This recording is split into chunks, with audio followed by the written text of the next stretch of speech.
How's it going? Out in Honolulu Beer Works in lovely Kaka'ako, Honolulu, Hawaii, and checking out their beers right now. I'm currently sipping on the Just the Tip. It's an amber ale with spruce tips in it, and it's malty. It's delicious.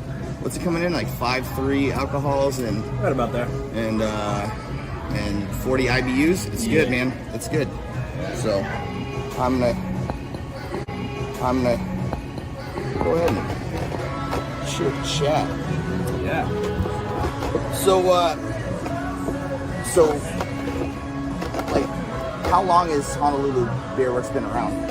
We opened in April of 2014, so we're coming up on our 8th anniversary this coming month. We love throwing a party, so we've got a lot planned for this year. So the theme of it is, we always do a theme for it. Oh, nice. The theme of it this year is going to be kind of like from Dodgeball. You have ESPN to Ocho. Yeah. So it's our 8th anniversary, so we're doing like ESPN, like a take on that. We're going to do a bunch of dumb games out Bold here. move, Cotton. Yeah, Let's right. see how that works Yeah. out. Yeah. Nice. Yeah. So have you guys always been right here in, okay.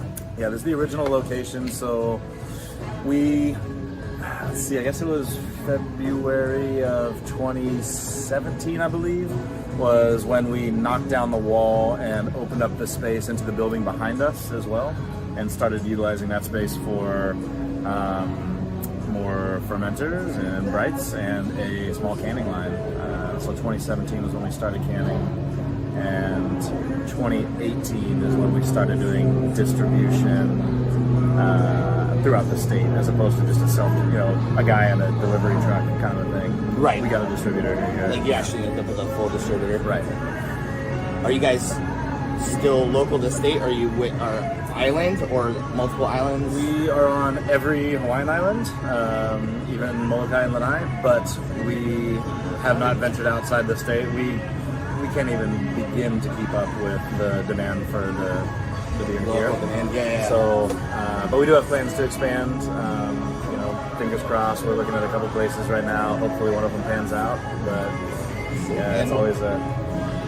What size setup do you guys have, like, currently? So this is a 7-barrel brew house. It's the same one that we started with. We originally had 4 single batch, like 7-barrel fermenters and a couple brights. Our most popular beers, we do like a direct draw system out of serving tanks, and then the rest of the stuff, we got about 20 taps. We'll do that out of kegs. But yeah, originally it was the 7-barrel fermenters, and now we've got several double batch, like 15-barrel fermenters, and then some 30s as well, where we do quad batches. So we'll brew twice, like the same beer twice in one day, and then the next day we'll come in and brew. They're the white, wide, not tall. They are tall, so it's in the building behind us. Oh, okay. I was like, is there enough space for that? Gee, that's a big fermenter. Great question. Not really, but we make it work. Make it fit. We make squeeze, it work. Yeah. Just wedge it in there. No big deal. Yeah. Right on, dude. What would you say your guys' like staple beers are? Like your foundational. Like if you go to Hawaii and want to drink a specific style, like this is Honolulu Beer Works' style. Yeah, I mean, of course, we do the IPA. That's one of our best sellers. We got a West Coast style that's really killer. But our light beer, we do a cream ale. We don't make a lager. We don't make a blonde. We just do a cream ale, so it's got some of the flaked corn in it. But that's our beach beer. Yeah, no, I party love beer, barbecue beer. Yeah, I love a good cream ale. But we've got a couple others that we're really known for. We have a cocoa bison, which is not cocoa like cacao, it's coconut. We hand toast coconut, 25 pounds, and we put it in the mash or in the We boil? actually put it in after it's fermented. When we were transferring it into brights, we put in. Wow. So, is that on? Like, I'm gonna get that. It's we've won a lot of awards for that. So they've sent me out to coconut and beer is it's unreal. It's a genius. It's like oatmeal too, right? Like it's just a single ingredient, simple kind of thing, but it like makes it so smooth, creamy. Like it just makes beer great. So a lot of places, I'm sure you've had them all. The common thing to do with coconut is throw it into a big ass stout. Big pastry stout, or excuse me. Or, you know, some other dark beer. Maui Brewing Company does coconut diva. Porter. It's Yeah. fantastic. Oh, I know. Love that beer. That was one of the first, like, long time ago. Oh, yeah. And I was like, this is so delicious. I drank that. I still, to this day, I drink that. Yeah, Hell out of that beer. well, I love that beer. It's great beer. So we did something different. We put it into a traditional Bavarian hef. So it's got all the hef flavors, the banana and clove, etc., and it just makes it extra tropical when we add the coconut to it. But it makes it a, you know, like a beach-worthy, coconut beer. And it's awesome. It was made for Charmaine, who's one of the owners. It's Jeff and Charmaine, they're the owners, and she wanted the coconut beer. And it was a one-time only release for like a Hawaii Craft Beer Week a long time ago. And it really took, and so here we are packaging it all these years later. It's still a pain in the ass to toast the coconut by hand, but it makes a really good beer, so we don't have a choice really. Yeah, worth it. We shot ourselves in the foot on that one, but it's been awesome, honestly. That beer is fantastic. That's awesome. Yeah. What are some of the other beers you guys put out that like either like do you guys have, you know, a standard like we always have these on, but then we, you know, experiment, we do small batches, you know. Yeah. Some of the other ones that we carry year round is like we kind of stick to classic styles. We don't get super weird. We haven't jumped on the hazy train really.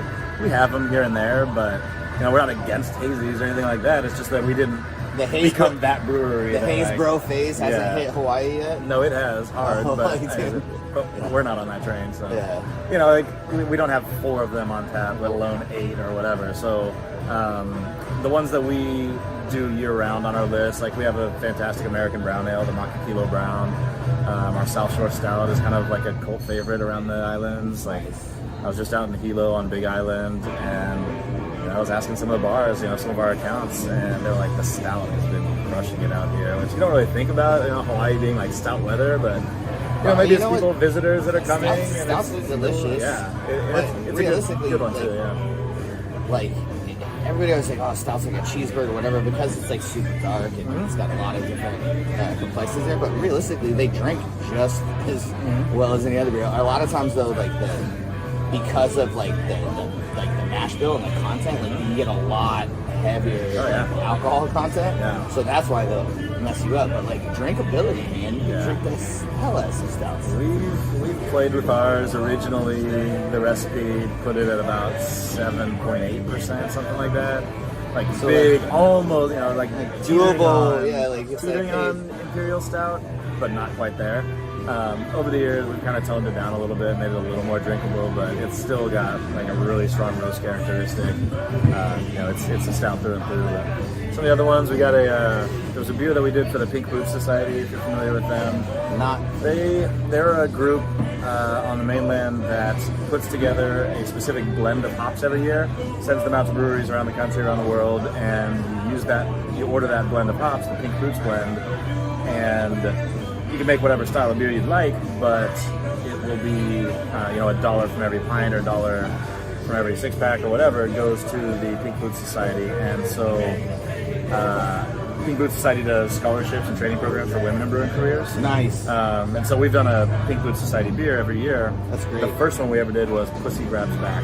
And that was in 2018. And that was, once again, supposed to be a limited release that people were like, shit, that's a really good beer. So what was the Pussy Grabs Back? Yeah. Like, what was it? It's an extra pale ale. It's not... It's a little cloudier than this. This is the Spruce Tip Ale, like the seasonal, which is, until this is gone, this is what I'm drinking. Oh, this is good, dude. This is all I drink until it's gone. But it's about this color, maybe a little lighter, so it's got a strong malt characteristic, a little bit of that sweetness. But the blend of hops, it's Laurel, it's Citra, it's some of the old classics. The newest one in 2018, Laurel, had just come out, so that stood out pretty heavily in that. But it's an extra pale ale that's, you know, it's a fun name, obviously. Pussy Grabs Back, you know, people order it for the name, obviously. I'm a fan. But it's also super good beer, so yeah. I mean, that's realistically like so. The reason I ordered this was the name, but also because I do like the addition of spruce into like it brings out a good. It's not hops, it's not whatever, but it adds to a beer. But yeah, the name Just the Tip, dude. I'm like, yeah, I'm in. Yeah, I'm in. Yeah, we're a little bit irreverent as far as whatever. I love it. Yeah. So, do you guys have a website or socials or anything like that? Yeah, I believe on Instagram we're HNL Beer or Honolulu. I was like, I can't look it up. I don't want to give you the wrong info here. But I'll make sure we jump on the group page and follow you for sure. Yeah, we do have a website like HonoluluBeerWorks.com, but let me make sure. Yeah, okay, so our Instagram is Honolulu Beer. Honolulu Beer on Instagram. Yeah. You guys have Twitter, Facebook? I don't think we do Twitter. We do have a Facebook page. I think those are the ones we're active on. Honestly, I'm not very good at that stuff, and I let the other guy do that. I'm the sales rep that doesn't do any of the social media stuff. I help my brother-in-law with his brewery, like 100%. Like, hey, don't forget, you got to put stuff out there. You know? Totally. But like. No, it's such a big part of a business model now. So for sure, yeah. It's free marketing. Yeah, exactly. You know what I mean? So it's smart, but that's cool, man. Like, so you guys are looking to expand potentially a mainland. Is that through a distributor or trying to set up a tap house? So what we'll do is expand production here on island, and then our distributor now does have nationwide presence. So we'll probably go through them on the mainland, but we'd really like to get out to Japan. That's something that, like, there's tons of Japanese tourists out here. They've really loved our beer. Yeah. I used to live out in Japan. I could speak, and so they've sent me. The owners have sent me twice to work beer fests in Japan, and how's that? Amazing. Dude, I bet you that's fun. Oh, it's everything you think. You know, like anybody that's an enthusiast of something in Japan usually goes overboard. They go. And so if they're a craft beer enthusiast, it's zero. Most of our fans will absolutely recognize this. Like the Japanese, when they get into something, they get into it 110,000%. Yeah. Like, if they started making whiskey and now they make whiskey better than anybody else. They take what you do and perfect it and do it way better. Yeah. But they're great. Yeah, their whiskeys are good as hell. But if they're into motorcycles, they have some of the coolest bobbers or whatever. Yeah. The Mexican the Japanese cholos are hard. They're literally they're an advertisement for Ben Davis and Dickies, you know what I mean? It's the craziest stuff, dude. I love it. The rockabilly guys have the biggest hair, they commit hardcore, but you know what? It's cool because they're all in, you know what I mean? So if they're into beer, they're all into beer. Yeah. That's actually, it's funny, I went mainland, but that's a super good idea because like you said, so many tourists come to Hawaii. They've reopened travel from Japan just recently, and it's starting to inch back, but it's not there yet. There's still some restrictions for travel. Yeah. But we're doing our best with that. Yeah, this is the first time I haven't had to do my little home screen on my phone to be able to get into places. I was like, really? Yeah. And I was like, oh, now I don't even know what picture to put on my phone. Yeah. It's just vaccine card and ID, dude. But yeah, so when we went out to Japan at those beer fests, it was the Great Japan Beer Fest Yokohama is the one that we've gone to. And they do Great Japan Beer Fest throughout the country, but the Yokohama one is their culmination, their biggest one. And so they do it on a long weekend. So they have Friday session, Saturday, AM and PM, Sunday, and then the national holiday on Monday. So it's always 5 sessions, and a couple thousand people over the course of the weekend, a couple hundred beers on tap. And our Coco Weissen, the toasted coconut hef, won People's Choice Award 2 years in a row. Really? Yeah, thousands of people voting. And so it's cool. They pair that beer fest with the International Beer Cup, and so it's cool to have judges tell you, objectively that's a fantastic beer. But it's awesome having the people we're marketing to, that are fans, the ones that are actually buying the beer, drinking it. This is what we want to drink. Not it's a good example of a Hefeweizen. This is just a really good beer that I want to drink. Those awards mean a lot to us. So it was really cool. In 2018 and 2019, we won it 2 years in a row. That makes total sense. The judges with their score sheets and this is correct to style and blah blah blah. That's good input, good feedback. Hey, we did a good job making this. Yeah. But at the end of the day, the people that are hey, I want to buy more of this beer. I want to drink it. I want to share it with my friends. Yeah. That's what's important. Yeah. I'll judge beer. If I go to a brewery and sit down and have a beer, for example, the Cavallo's Cream Ale, that's by far one of our most popular beers. It's our lightest beer, whatever. I'm not a fan of that style. I'm the sales manager, and that's not what I really drink. But I am able to you know, try it and be like, that's a great example of a cream ale, and you know, objectively, there's nothing wrong with that beer. Yeah. It's, you know, great. It's a great cream ale.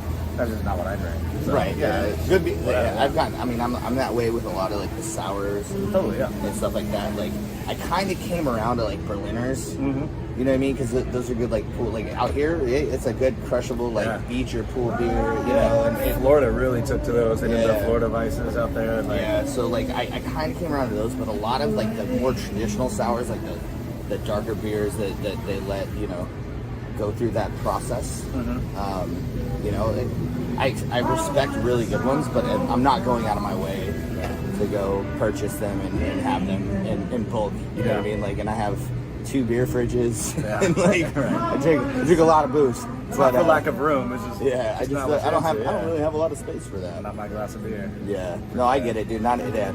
Some people love certain styles. Like, I'm not actually a huge like wheat beer guy. Like, which everybody's like, really? I'm like, yeah, like. But I respect a good one, and like 100%, I'm gonna hit up the coconut F for sure. I do like Dunkels. I do like Dunkels. We did a really good Schwarzbier black lager last year that if we had the tank space to keep making lagers, we absolutely would. But you know, lagering's a bit more of a process. We're burdened to our distributor. Like, we need to keep up with production because we're maxed out here. Like, there's no more room for any more beer to be made. Like, I'm the sales guy that can't take on new accounts. Like, it's weird. Wow, that's not a bad place to be in, dude. Like, good for you guys. Good problem, but it's a problem nonetheless. Right. And so that's why we've got our eyes on expansion. But yeah, you know, at this point, I'm just doing account maintenance, making sure the existing accounts are happy. And, So you said you guys set up about 8 years ago? Yeah. And 2014. And dude, you guys committed to like the right spot too. Oh, like, yeah. Because this area, we were joking earlier, like this area was not a place you go like 20 something years ago. You know what I mean? But like now it's like fixies and beer drinking all day long. Good food. Like, there's some spots out here that have great food and great cocktails. And then there's how many breweries are within like we'll call it a half a mile radius or a mile radius of here. There's like several. Yeah, we've got quite a few down the street here. All people we love. You know, it's a really tight beer community here. That's the way it should be, man. Like like I come from San Diego, where like they have a I guess a decent beer scene. You know, some people might argue that it's pretty decent. It's Mecca, but it might be a great place for beer.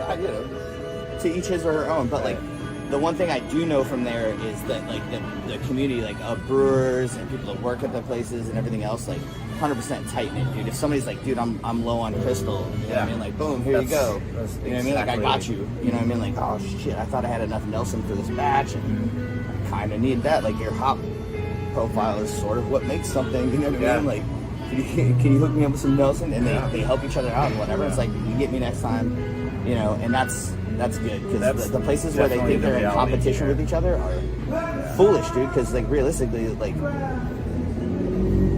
you guys and some of the guys around the corner, whatever, you're fostering a craft beer scene where people want to go, and so they'll go there, then come here, or they'll be like, they'll bounce around, right? But if you don't have that exposure, dude, you're just like, I'm cool, I'm just gonna drink a Coors Light, right? Like, or banquet beer and call it a day. And nothing wrong with that.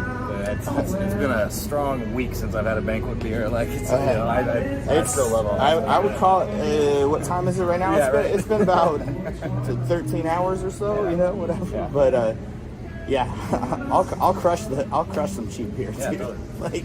But I like good beer too. Yeah, but we, back to what you were saying, like, Kaka'ako. So when we moved in here in 2014, like, there's this giant condo here that that was not there when we moved in. Yeah, none of this stuff was here when I lived here, man. Little shopping center area over there was not built yet. Mother Waldron Park, you could find needles all over the place. Oh, 100%. This is only 8 years ago. You're talking 20 years ago. Industry and tweakers and stuff, right? Yeah. Like, this was not a place you came to, and now it's rad. Like, all the art, like, so for those of you that are listening or interested, like, this place is a ton of murals and street art, and like it's super cool. It's definitely different than, like I said, an industrial place where it's like nothing but tweakers. So it's churched up quite a bit. So this building behind us, you can see. So This is a mural done by the guy that does our can art. He's got this cool watercolor, like drippy style. This is the Ko'olau mountain range that he's painted here. And he did like an ocean theme on the other side.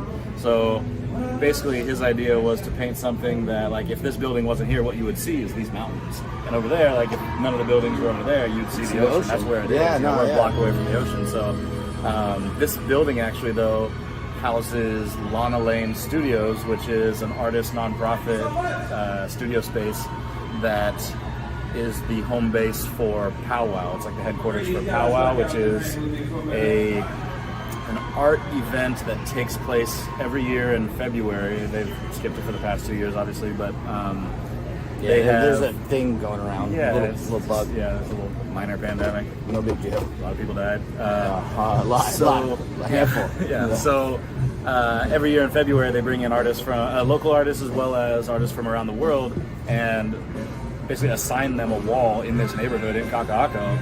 And these are some of the best mural artists from around the world. Yeah, no, because and repaint them all. So sometimes it's bittersweet. Like some of them, you're like, oh, don't change that one. I really like that one, but it's cool. It's like this. Yeah, it changes. That's interesting because like I have to see if some of the stuff changed. Like I do remember this the last time I was out and I came out here. It's like the He-Man. Like, yeah. Little mural. I remember that. Dude, somebody told me that was the guy, like the DJ from Lincoln Park painted that or something. Oh, really? Really? I don't know their music very well, but I was like, no, I don't either. Yeah. I know they're popular. Right. That's as far as I go. So he spray paint arts, huh? Yeah. That's crazy. Yeah, because I was like, oh look, it's that little wizard dude from He-Man. I don't even know the guy's name, but I remember that in the '80s. You know. I was like, that's kind of cool. But yeah, there's a bunch of really cool murals, and like, it's interesting they change it up. Change them up, yeah. It's fun. It's cool. Actually, Kai, the guy that did this mural, I just saw him walk in. He must be in town from Big Island. We put his stuff on the walls here and sell it all. Kai Kaulukukui. And yeah, so if you see like our cans, a lot of it's ocean themed. There's like the coconut hefeweizen one. The hefeweizen has it's basically a watercoloring of like a puffer fish / coconut hybrid. They sort of resemble each other when they're blown up. It looks really cool. He's got great concepts, like all ocean themed. A lot of his artwork benefits. I wonder where the inspiration comes from. Yeah, right. Yeah. And like we're here in Hawaii, the ocean theme. Like, it's a stretch. Yeah. Dude's a beast. Yeah, you'll see a lot of his stuff. There's a huge my office over here, so we have a warehouse space where we stage our space. Yeah, like we stage our beer that we've produced for the week. We build up, our walk-in fridge over there, and then send it out to the distributor. Empty it out to the distributor every week.